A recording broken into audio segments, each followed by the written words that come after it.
Meron po tayong kapapasok lamang na balita. Si Senator Bato de la Rosa po ay humihingi po ng tulong ngayon sa sambayan ng Pilipino. At kanya hong sinabi na sana daw itulungan natin siya.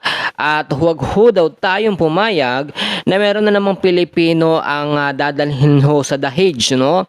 Sabi ho niya, ako po ay isang tapat na pulis, tapat sa serbisyo, bakit nila ako ginaganito?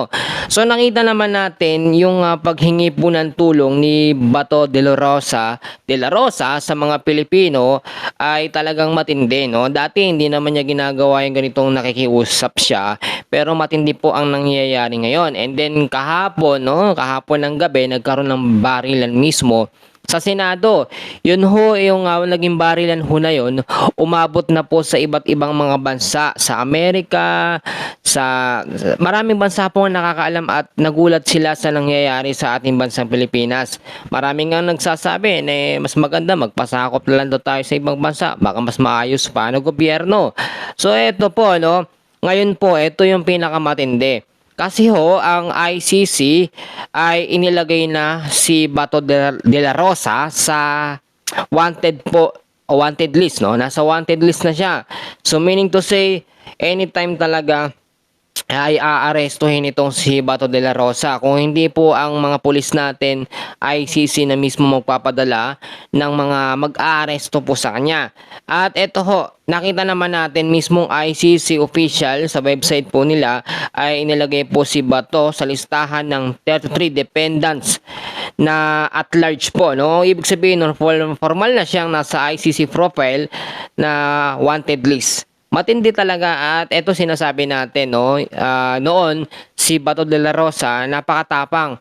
Sabi niya sasamahan niya si dating Pangulong Rodrigo Duterte kahit saan magpunta. Pero nung naiipit na siya o lumabas na yung ganitong mga sitwasyon, bigla naman siya nagtatago o tumatakas o lumalaban. So eto po, sa pinaka latest po natin na update, ano ba yung mga nangyayari? Ano ba yung mga kaganapan na nangyari lalo na po kahapon? At nasaan na ba si Bato de la Rosa? Ito po para sa kalaman ng bawat isa. Nung nakaraan, Senate hearing, nagpakita siya para ho bumoto sa pagpalit kay Tito Soto, kay Alan Peter Cayetano. Habang nandun ho siya, hinaras ho siya ng NBI agents para iserve po ang warrant.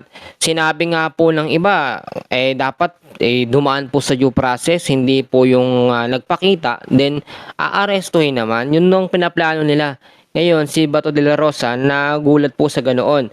Ang nangyari tumakbo si Bato, nadapa sa hagdan at ngayon po, sa pinaka-latest natin na update, si Bato de la Rosa ho ay nasa Senate office and under po siya ng protective custody ng Senado. So ito, yung naging charge po kasi na kaso ng ICC kay Bato ay crimes against humanity. So murder po yun. And sa period po yun ng July 3, 2026 to April 2018 at ang biktima at least 32 person. So masyado pong marami. Kaya nga po nagbigay ng ICC ng wanted list at warrant of arrest dito kay Bato de la Rosa. So pakinggan nyo, nandito yung ibang mga statement doon sa sinabi ni Bato